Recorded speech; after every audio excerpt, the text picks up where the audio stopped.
So hello friends, हम लोग आज स्टार्ट करेंगे स्लाइम मोल्ड्स को, जो कि प्रोटिस्टा का रिमेनिंग पार्ट होगा। स्लाइम मोल्ड से हम लोग स्टार्ट करेंगे। तो अगर हम नॉर्मली बात करें, स्लाइम मोल्ड्स सैप्रोफिटिक प्रोटिस्ट होते हैं। सैप्रोफिटिक प्रोटिस्ट का मतलब क्या होता है कि ऐसे प्रोटिस्ट जो अपना फूड डेड और डिकेइंग मैटर से ऑप्ट करते हैं या लेते हैं, उन्हें कहते हैं सैप्रोफिटिक प्रोटिस्ट। ओके, मतलब ये है कि ये जैसे कि मीन्स कोई डिकम्पोजिंग ट्विग होगा, लीव होगा, कोई भी मटेरियल, ऑर्गेनिक मटेरियल जो डिकम्पोज हो रहा हो, उसको ये अपने फूड मटेरियल की फॉर्म में मीन्स यूज़ करते हैं। ठीक है, तो इस तरीके की कंडीशन में अगर हम देखें तो ये ग्रो करते हैं, अच्छे तरीके से ग्रो करते हैं, और साथ ही साथ ये एक एग्रीगेशन या एक कलेक्शन फॉर्म करते हैं, जिसे कहा जाता है प्लाज्मोडियम। जिसे क्या कहते हैं? प्लाज्मोडियम। यानी आप सिंपल सी बात ये समझो कि Plasmodium is collection of slime moulds in favourable condition.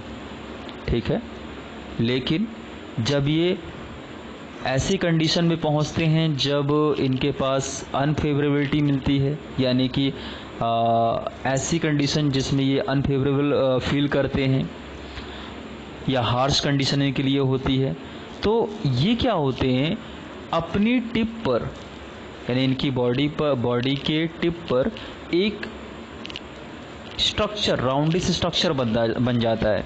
वो राउंडिस स्ट्रक्चर बहुत सारे स्पोर्स को इकट्ठा करता है या कलेक्ट किया हुआ रहता है। ठीक है, तो और जब एडवर्स कंडीशन पास होती है तो एयर के थ्रू, किसके थ्रू? एयर के थ्रू ये स्पोर्स बाहर बॉडी से आते हैं। ठीक है, तो कहने का मतलब आप सिंपल सा ये समझो कि स्लाइम मोल्ड्स क्या हैं। स्लाइम मोल्ड्स सैप्रोफिटिक प्रोटिस्ट होते हैं जो फेवरेबल कंडीशन में प्लाज्मोडियम फॉर्म करते हैं, एक एग्रीगेशन या एक कलेक्शन फॉर्म करते हैं जिसे प्लाज्मोडियम कहते हैं, और अनफेवरेबल कंडीशन में स्पोर्स फॉर्म करते हैं विद इन स्पोरेंजियम, और वो स्पोरेंजियम फेवरेबल कंडीशन में आने के बाद ब्रेक हो करके एयर करंट के थ्रू स्पोर्स डिस्पर्स हो जाते हैं या favourable condition means favourite host तक पहुंच जाते हैं। ओके, नाउ नेक्स्ट पॉइंट या नेक्स्ट प्रोटोजोवन की बात, प्रोटिस्टन की बात करें तो प्रोटोजोवन का मतलब क्या है कि ये ऐसे प्रोटिस्टा होते हैं जो हेट्रोट्रॉपिक मोड ऑफ न्यूट्रिशन को शो करते हैं और साथ ही साथ प्रेडेटर एंड प्रे के रिलेशनशिप को भी दिखाते हैं। मतलब इसमें दो बातें हैं, पहला तो हेट्रोट्रॉप मोड ऑफ न्यूट्रिशन होता है और दूसरा प्रेडेटर एंड प्रे का कॉन्सेप्ट इसमें यूज होता है। अब हेट्रोट्रॉप मोड ऑफ न्यूट्रिशन तो आप जानते ही होंगे।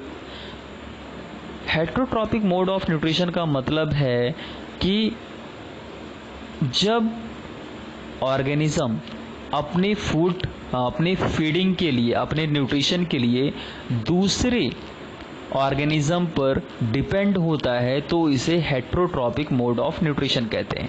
ठीक है, दूसरी बात यह है कि इसमें प्रे और प्रेडेटर का कॉन्सेप्ट क्या है। प्रे एंड प्रेडेटर का मतलब, जैसे कि हम लोग वेजिटेबल्स खाते हैं, तो vegetables act as a prey and we are acting as a, हम लोग मीन्स प्रेडेटर के फॉर्म में काम कर रहे होते हैं।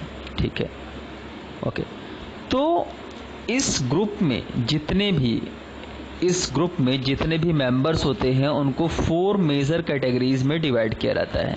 पहला, अमीबॉयड प्रोटोजोअन्स। अमीबॉयड प्रोटोजोअन का मतलब यह है कि ऐसे प्रोटोजोआ जो अमीबा की तरह दिखते हैं, अब आप शुरू से पढ़ते आ रहे हो कि अमीबा क्या होता है। अमीबा एक ऐसा इंडिविजुअल है, यूकैरियोटिक इंडिविजुअल होता है जिसमें फॉल्स फूट या स्यूडोपोडिया मिलता है। तो इनका जो लोकोमोशन होता है, इनका जो मूवमेंट होता है वो स्यूडोपोडिया की हेल्प से होता है। तो इसलिए क्या है, ये अमीबॉइड प्रोटोजोवन जैसे अमीबा कहलाता है। मज़े की बात यह है कि ये generally fresh water, sea water and moist soil में मिलते हैं। मतलब इनका जो हैबिटेट है बेसिकली एक्वाटिक होता है। क्या होता है? एक्वाटिक होता है। ओके, नेक्स्ट बात करें हम लोग, तो यहाँ पे दूसरा आता है फ्लैजिलेटेड प्रोटोजोवन। फ्लैजिलेटेड प्रोटोजोवन का मतलब क्या है कि ऐसे प्रोटोजोवन जिनमें लोकोमोटरी ऑर्गन फ्लैजिला होता है, फ्लैजिला होता है। जैसे ट्रिपैनोसोमा। ट्रिपैनोसोमा एक ऐसा प्रोटोजोआ है जो स्लीपिंग सिकनेस कॉज करता है। क्या कॉज करता है? स्लीपिंग सिकनेस कॉज करता है। तो ये फ्लैजिलेटेड प्रोटोजोवन होता है। नेक्स्ट बात आती है कि सीरिएटेड प्रोटोजोवन। सीरिएटेड प्रोटोजोवन का मतलब है कि ऐसे प्रोटोजोआ जिनमें लोकोमोटरी ऑर्गन सीलिया होता है। क्या होता है? सीलिया। सीलिया और फ्लैजिला का स्ट्रक्चर अगर आप अभी नेक्स्ट चैप्टर में आप देखोगे, आगे के चैप्टर्स में आप देखोगे, तो आप देखोगे क्या कि इनका स्ट्रक्चर बेसिकली सेम होता है, लेकिन लेंथ की बेसिस पर ये डिफरेंट होते हैं।